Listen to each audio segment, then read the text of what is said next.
In this lecture, we will discuss the channel charge distribution in FinFET device and its implications on currents and capacitances. And this is part of module 6, which is FinFET operation in weak and moderate inversion regions. So, first we will discuss bulk inversion in FinFETs and how it affects the above threshold and below threshold voltage regimes, insights into effective gate width and also length, and on carrier density. So, the basic FinFET device is a double gate or triple gate device based on the way we realize it. The gate is drawn in this way, and as you might be knowing, the source and drain, this is a fin like structure, a thin rectangular structure where the width of this fin is typically say 8 nanometers in these days. In this SCM image it is 26 nanometer, and in this SCM image it is the height of the fin, is 65 nanometers, and there is also a top gate in this SCM image. This top gate is optional. If you want to operate it as a dual gate device, then the oxide on the top is made very thick. So, the top gate is ineffective, then it becomes a dual gate device, and if the gate oxide on the top is thin, then it becomes a triple gate device, one gate here, the other one here, and the third one on the top. So, then it becomes a triple gate device, and the operation is a bit different, so which we will discuss as we go ahead. So, the aspect ratio here, the fin height to fin width is very important, and there are technological limitations to it. You cannot have an arbitrarily large aspect ratio, and it also has a lot of implication on the current carrying capability of the device and the charge distribution, the aspect ratio. This is a typical and old FinFET device. It is a good example to explain the device operation. So, here this is a SOI FinFET, there are also bulk FinFET options. So, in the SOI FinFET, the epitaxial layer above the buried oxide is etched to get these fin structures. In bulk FinFET, the one epitaxial layer is the silicon is etched to get the fin structure, but the fin structure is in bulk FinFETs is connected directly to the bulk silicon material in the device. So, here we are looking at SOI FinFET example. So, here the top gate oxide is very thick. So, the top gate is made ineffective. In the second example B, top gate is active because top gate oxide is thin, and in the third example the top gate is etched away.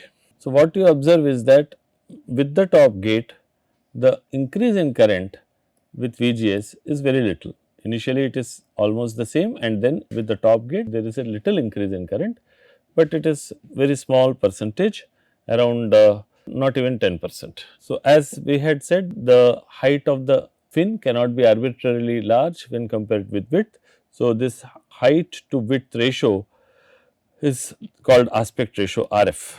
So, we will discuss why the current is not increasing very significantly with top gate device, and that is not subthreshold or current in moderate inversion, that is a current that we are speaking in strong inversion regime. But before that we discuss a little about the device structure. So, aspect ratio is this height to width ratio. Very thin silicon film we cannot obtain because of technological limitations, but a thick silicon film thickness, this fin thickness is not interesting, because when it becomes suppose the aspect ratio becomes 1, then you observe that short channel effects also increase, because there would be electric field lines, there would be enough dopant ions in the silicon film, and so there would be the drain would start influencing, and there would be short channel effects resulting from that. But there is also the issue that you cannot have ultra thin silicon fin, because the fin aspect ratio you cannot have it more than a certain value. Now, due to two reasons, one is the aspect ratio lower bound, aspect ratio is lower bound, and the other one is random dopant distribution.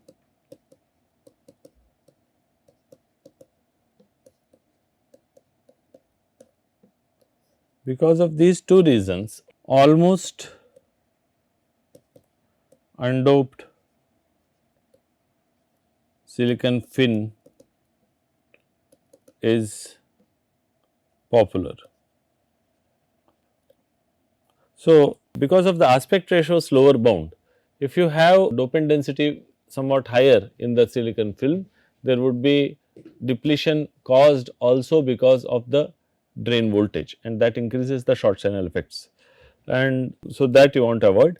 The second thing is that there can be random dopant distribution, and that would change the, because the silicon film fin thickness is so small, the volume is so small that there will be countable number of dopant ions in the silicon fin. So, random variability in the dopant distribution would result in large effective change in doping concentration in the silicon fin, and that would cause large change in threshold voltage of the device. So, to avoid these kind of issues, the silicon fin is kept almost undoped. So, now we will discuss some insights into the device operation and compare the operation in strong inversion and moderate inversion regimes. So, as we had discussed here, you observed that the increase in current is very little with the top gate. One would expect an increase in current which is equal to, so if you have W effective, what is the width, effective width of the tri-gate device? So, it is 2 times height of the device, 2 times height of the device plus width of the device. That is what one would expect. If the oxide thickness is equal on all the sides, approximately it should be this much. So, in case the width of the device is 1/3 of the height of the device, in this case the aspect ratio RF would come out to be, suppose it is 1/3. Okay. So, what would we expect the current to be? So, we would expect that the current would increase by, if all the sides contribute equally to the current, we would expect the current to increase by W. If we had only double gate option, the current would have been only because of the side walls. So, with triple gate option, the current should have increased by this ratio divided by 2H silicon. If we take the ratio of the tri-gate device to double gate device with same fin height,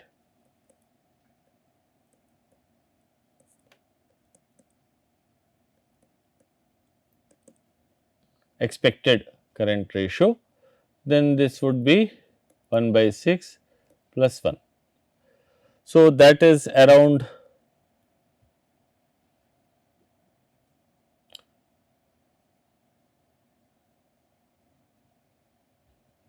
16.7%. That is what is expected.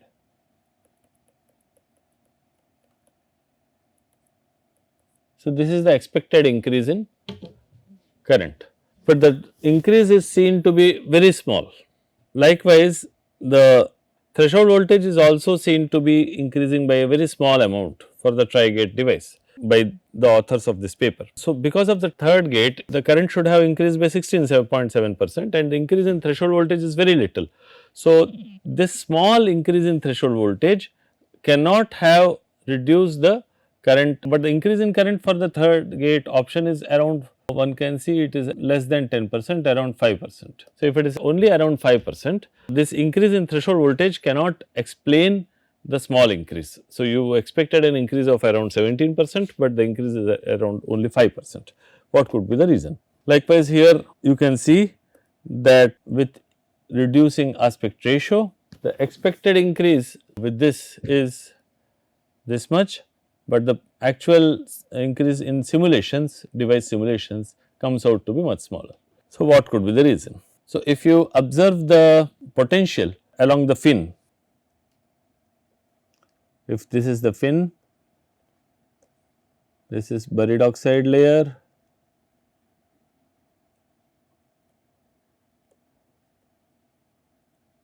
this is the gate,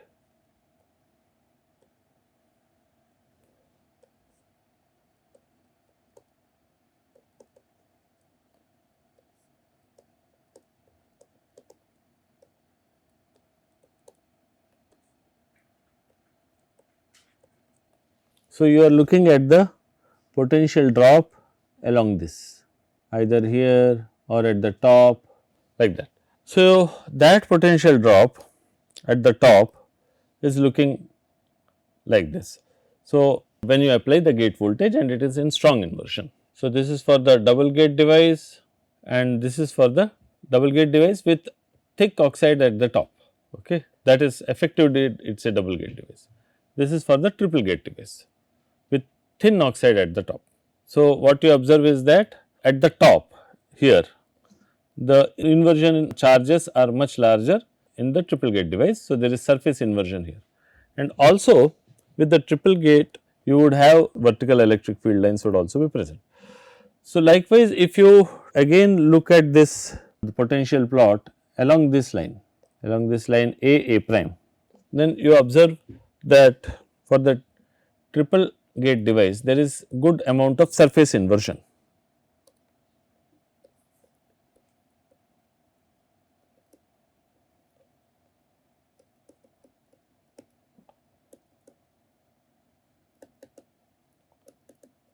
In the TG device. So, what is the implication of this? We will discuss that. So, suppose this is the velocity saturation at the surface and this is the velocity saturation in the bulk region along the horizontal line that I have drawn here. This is the electron density.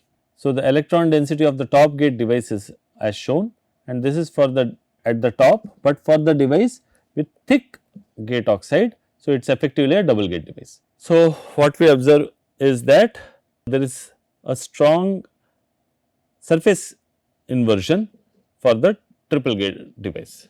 Likewise, this is along the vertical line A prime. So, here again along the vertical line the inversion charges increase strongly near the top surface for the triple gate device. For the double gate device obviously the top surface charges are not increased so much. Whatever increases it is because of the fringing electric fields from here, it is because of that reason. This can also be seen here that as you increase the gate voltage only till 0.6 volts, here it is 1 volt the gate voltage, but if it is increased only till 0.6 volts, there is not much difference in the double gate and triple gate device electron distribution at the top along this horizontal line. So, it is only because of the surface inversion that the difference in carrier densities comes about for 1 volt. For till 0.6 volts there seems to be no difference in the top surface inversion charge density. So, in the strong inversion regime, since velocity saturation sets in these devices, this is the surface velocity saturation and there is also a bulk velocity saturation. So, W effective is as we had defined earlier. So, along all the surfaces with surface velocity saturation velocity value you are explaining the current, but there is also a significant bulk carrier density. As we can see here there is also a significant bulk carrier density which is quite a large carrier density.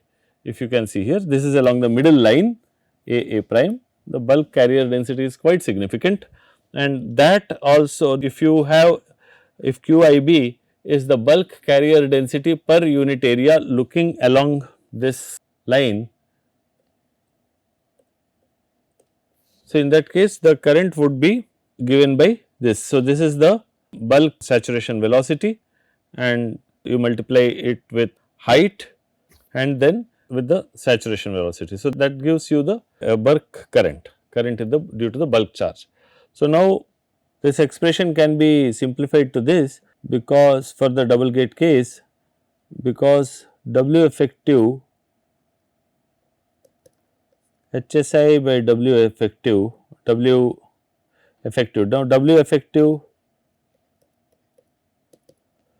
is HSI divided by 2 HSI plus WSI. So, this is, so if the aspect ratio is very large, in that case this would come out to be nearly 1 by 2. So, that is what is used here. So, with the bulk conduction we would expect this kind of an increase in current, and since the bulk saturation velocity is quite large compared to the surface saturation velocity. Therefore, this ratio could be significant and it would significantly increase the on current of the double gate device in strong inversion regime.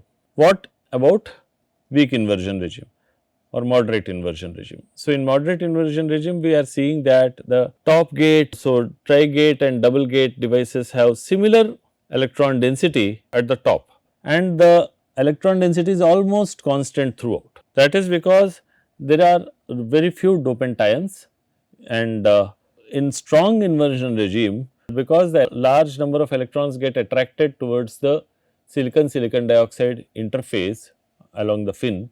So, there is the charges at the interface screen the gate potential in some sense, or there is a large drop across the surface charge and therefore, the surface charge contributes to a large potential drop in the gate oxide and therefore, there is a potential drop within the silicon film.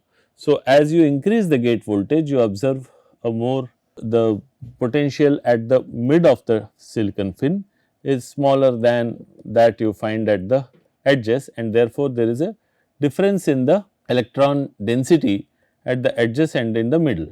So, as you increase the gate voltage, but for small gate voltage values when the electron density is very small compared to the doping density or it is comparable to the dopant density. Suppose the doping density is 10 to the power 17 per centimeter cube, the electron density is also comparable to it or smaller than that. Then in that case the screening effect is very small and therefore, it is only the dopant density which contributes to the potential drop along the channel and since that is very small you have almost a constant electron density throughout the fin width. So, now what would it signify? It would show that bulk conductions would be bulk charges are much larger in the double gate device when you compare their density with surface charges, even a more major role in weak inversion or moderate inversion compared to that in the strong inversion regime and therefore, the increase in the current values in near threshold regime or in moderate inversion regime would be more than what one would expect from the effective width calculations in near threshold regime. So, what we have said is that in near threshold regime, near threshold voltage regime or moderate inversion, no screening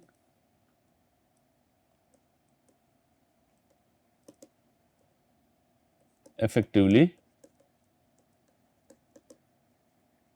would be happening due to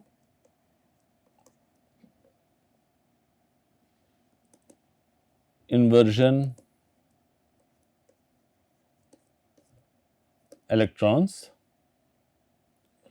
What would this imply? The potential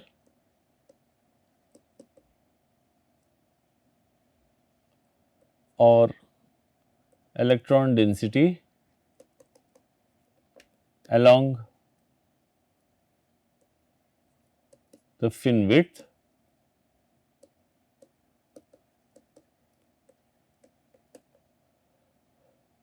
is almost constant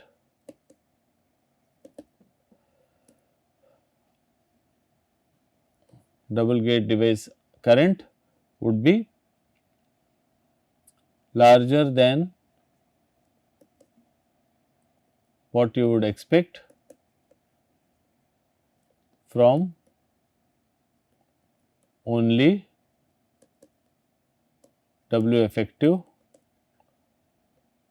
considerations. So, if you increase W effective, the increase in current would not be proportional, it would be larger. So, if you increase the width of the device till the time the drop across the silicon film is not much, you would find that the increase in current is larger than what you expect. There is another aspect which must be considered in these FinFET or double gate devices.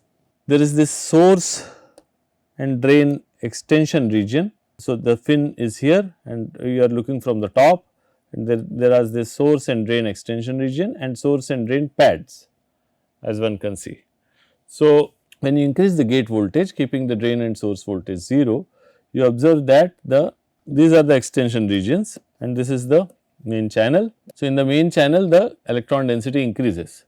Along very close to the main channel in the extension region, the doping density is again small, because you are keeping the channel undoped. The doping density is small in regions very close to the channel. So, what would happen is, as you increase the gate voltage, the channel charge increases, and for moderate inversion, the electron charge or inversion carrier charge is larger at the fin edges in the source drain extension, but very small in the off state in the main channel. But when you increase the gate voltage, because of the higher gate control in the main channel, the carrier density increases. But because of the gate control in the low doped region of the extension, that is only because of the fringing field, electric field. So, it is a weaker gate control. So, there the channel charge with the inversion carrier density does not increase as significantly. So, for moderate inversion, we find that the inversion carrier density is almost equal in the channel and in the extension regions, and change in inversion carrier density is different in both the regions, in the main channel as well as in the extension regions with the gate voltage. In strong inversion, you find that the inversion carrier density is larger in the main channel because of the tighter gate control, and it becomes slightly smaller in the extension region very close to the main channel or drawn gate because of the weaker control of gate over these regions. These are also low doped regions very close to the main channel in the extension. These are also very low doped, but they are weakly controlled by the gate, only by the fringing electric fields. So, there the increase in carrier density is not as strong as it is in the main channel with the gate. So, therefore, in strong inversion we find that the main channel has larger electron density, and in these regions the electron density is relatively small. In moderate inversion they may be comparable, and in weak in cutoff regime the main channel would have much smaller carrier density. So, in the cutoff regime you would find that when you increase the gate voltage, the carrier density in these regions, extension regions, low doped extension regions, would increase faster. I mean, it would be larger, and the main channel, the increase in carrier density is insignificant. And in strong inversion, when you increase the gate voltage, the increase in carrier density in the main channel is larger than what happens in the parts of extension region. So, this is another device level phenomenon which would have implication on the capacitances, as we will see in the next lecture. So, in this lecture we discuss the FinFET device, its electron density, and what implication bulk conduction or diffusion of bulk charges can have in moderate inversion regime, and also how the extension region and main channel electron densities would differ and how they behave in the moderate inversion and strong inversion regimes. Thank you.